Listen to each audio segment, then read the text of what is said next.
All right. Now I want to bring in somebody who absolutely is concerned about this line of attack on VP Harris. The question is, how effective is it going to be? Okay. Democratic representative from California, John Garamendi. Now, I've been talking to him. He has been serving the people in California in so many different capacities for so many years. I've interviewed him in so many different capacities. He has known Harris since '91. And he says she's the right choice, not just for VP, but at the top of the ticket. Congressman, it's good to see you. Thank you. Always, Cuomo. Let me know. I'll be with you. Thank you. So what is your concern about the right painting Harris as the personification of DEI? You know, your previous guest, my colleague in Congress, really explained why the effort to reach out to every part of the American population and giving them a shot. He explained very, very clearly how the system has worked for those who are well connected. Very interesting that he used the existing problem that excludes people that are not connected from the opportunities to education, the opportunities to the military, and even the opportunities to be at the military academies, and certainly the opportunities to get jobs. And I thought it's very, very interesting, his own argument about those who are connected always getting ahead and those who are not getting left behind. That's precisely what DEI is about. We have a very, very diverse population.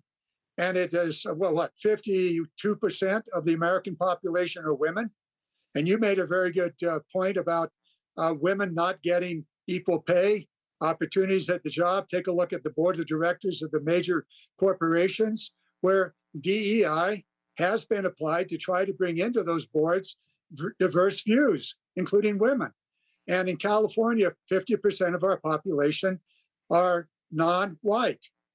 And so you have to have a policy that provides the open door for all of these people. And equity, that argument is one of equal pay, equal work, and it goes way beyond that into equal opportunity to get in line and to get the advantages that this nation should provide to every individual.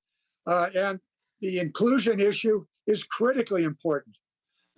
Just take the military. I spend so much of my time as the former chairman of the Readiness Subcommittee. The population from which we need to draw the men and women are principally minority populations. And you take women and you take minorities.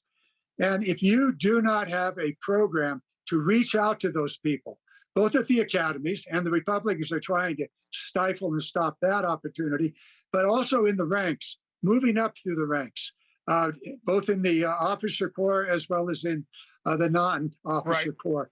You have to do that. Otherwise, you're not going to have a viable military. So one more question. Are you concerned that it is a winning strategy against Harris to say, you know, if she wasn't black and female, she wouldn't have been the VP, and that's the only reason that they're giving her the nomination now? Come to California, Tim. Come to California. Meet 40 million people stretched out across 800 miles. And you tell me how you would like to campaign in this.